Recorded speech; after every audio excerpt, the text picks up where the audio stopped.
নমস্কার বন্ধুরা, শিরুপার হেসেলে আপনাদের সবাইকে স্বাগত। শীত কিন্তু খুব জাঁকিয়ে পড়েছে, আর এই সময় রাত্রিবেলা গরম গরম কড়াইশুঁটির কচুরি আর আলুর দম জাস্ট ফাটাফাটি।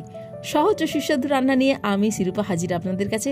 কড়াইশুঁটিগুলো ছাড়িয়ে রেখেছি আমি আর ছেলে মিলে, সেটা দিয়েই পুরটা বানিয়ে নেব। প্রথমেই কড়াইয়ের মধ্যে সর্ষের তেল দিয়ে দেবো। আপনি চাইলে সাদা তেল দিতে পারেন। কড়াইশুঁটির যে পুরটা আজকে বানাবো না, সেটা কিন্তু খুব সহজভাবে বানাবো। অনেকে অনেক রকমভাবে বানায়, তবে আপনি আমার রেসিপিটা একবার ট্রাই করে দেখতে পারেন। এটা আমার ঠিক নয়, আমার মায়ের রেসিপি, মায়ের কাছ থেকেই শেখা। তবে ওই নিজস্বতা তো কিছু থাকে, সেই জোয়ানটা দেওয়া কিংবা একটু অন্যরকম কিছু দেওয়া, সেটার জন্যই আমার রেসিপি হয়ে যায় আর কি। যাই হোক, এখানে আমি কড়াইশুঁটিটা পেস্ট করে নিয়েছি, আর আগে থেকে কিন্তু সেদ্ধ করে নিয়ে পুরো কাঁচা কড়াইশুঁটিটাই পেস্ট করে নিয়েছি মিক্সিতে। ফেসবুকের পেজ আর ইনস্টাগ্রামের পেজের যে কথাটা আমি প্রত্যেকবার বলি, সেটা এবারও আপনাদেরকে বলছি। ওই অ্যাকাউন্ট আর ফেসবুক পেজের লিঙ্কটা এখানে দেওয়া রইল, আপনারা অবশ্যই পারলে ফলো করে নেবেন। এরপর নাড়াচাড়া করে নিয়েছি বাটাটাকে। এখানে দিয়ে দিয়েছি হলুদ গুঁড়ো, নুন আর সামান্য চিনি। খুব বেশি মশলা দেব না, অনেকে অনেক রকম মশলা দেয়, আমি খুব কম মশলাতেই করি, মানে মায়ের কাছ থেকে যেরকম শিখেছি। এখানে আমি আমার নিজস্বতা হিসেবে জোয়ানটা অ্যাড করছি। এটা মা আগে কখনো অ্যাড করতো না। আমি যখনই বানিয়েছি একজনের কাছ থেকে শুনেছিলাম এই যে জোয়ানটা দিলে পরে ভালো লাগে, তখন আমি দিয়ে দেখলাম যে বেশ সুন্দর তো লাগেই, আর খেয়ে অম্বল হওয়ার চান্সটাও একটু কম থাকে। যদিও এইসব শীতের দিনে একটু খাওয়া হবে, আর অম্বলের ভয় পেলে কি আর চলবে বলুন? পেটের কথা, জীবের কথাও তো মাঝে মাঝে ভাবতে হবে। আর শীতকালে এসব খাবো না, তা কি ভাবা যায় বলুন তো? চ্যানেলটিকে সাবস্ক্রাইব করে নিন যদি এরকম ভালো মন্দ রেসিপি আপনি আপনার ভিডিও নোটিফিকেশান হিসেবে পেতে চান। আর ফেসবুক থেকে যারা দেখছেন তারা পেজটা ফলো করে নিন। আর কতবার বলবো বলুন তো?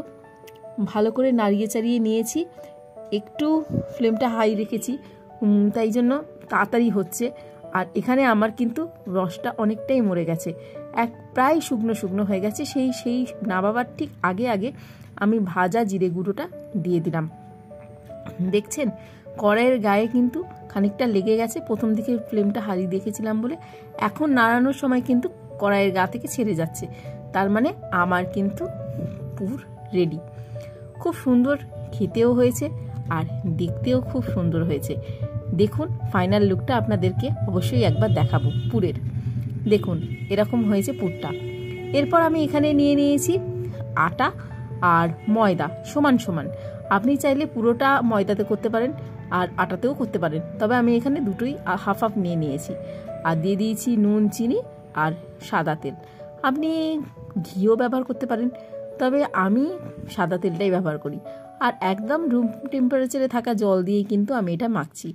আটা আর ময়দা সমান সমান নিয়েছি বলে খুব বেশি লাল হবে না। আর ময়দাটা আমি খুব একটা প্রেফার করি না, তবুও কচুরিতে মনে হলো একটু ময়দা দিই। আধ ঘন্টা মতন ঢাকা দিয়ে রেখেছিলাম। এরপর লেচি কেটে ওখান থেকে ভরে নিচ্ছি পুরটা। খুব সুন্দর করে ঠেসে ঠেসে পুরগুলো কিন্তু আমি ভরে নিচ্ছি। বাইরের কচুরিতে এরকম ঠাসা পুর খুব একটা পাওয়া যায় না, যদিও বিয়েবাড়িতে বা অন্যান্য ওই বইমেলা বা অন্যান্য মেলাতে কড়াইশুঁটির কচুরি পাওয়া যায়, সেগুলোই নামমাত্র পুর দিয়ে। বাড়িতেই এই কড়াইশুঁটির কচুরি বানালে ঠাসা ঠাসা পুরে ভর্তি কড়াইশুঁটির কচুরি পাওয়া যায়। দেখুন পুর ভর্তি লেচি কিন্তু আমার রেডি। দেখছেন কতটা সুন্দর হয়েছে। এরপর আমি অল্প একটু তেল বুলিয়ে নিচ্ছি, আর এখানে আমি বেলন চাকিটা ব্যবহার করছি। সেখানে হাত দিয়ে কিন্তু ভালো করে একটু চেপে চেপে লেচিটাকে হালকা হাতে বড় করে নেব, তারপর সামান্য প্রেসার দিয়ে বেলবো। লেচি কিন্তু বেলা হয়ে গেছে। এরকমভাবে ফ্রিজে আপনি প্লাস্টিক কোটিং দিয়ে রেখে দিতে পারেন, পরের দিন গরম গরম অফিসে ভেজে নিয়ে যেতে পারেন, স্কুলে বাচ্চাদের দিতে পারেন। আর এক্ষুনি খাবে ভাবলেন, তাহলে তেলটা গরম করতে বসিয়ে দিন, সেখানে ছেড়ে দিন লেচিগুলো, আর ফুলকো ফুলকো কড়াইশুঁটির কচুরি রেডি হয়ে গেল। আমি প্রথমে ছেলেকে খানিকটা ভেজে দিয়েছিলাম, পরে কর্তামশাই যখন ফিরলেন কাছ থেকে তখন তাকে করে দিয়েছিলাম। পরের দিনের যে জলখাবারে তখনও কড়াইশুঁটির কচুরি ছিল। সেই ছবিটা নিশ্চয়ই ফেসবুকে আপনি দেখেছেন। তাহলে আর দেরি কেন, একটা লাইক দিয়ে দিন। টাটা।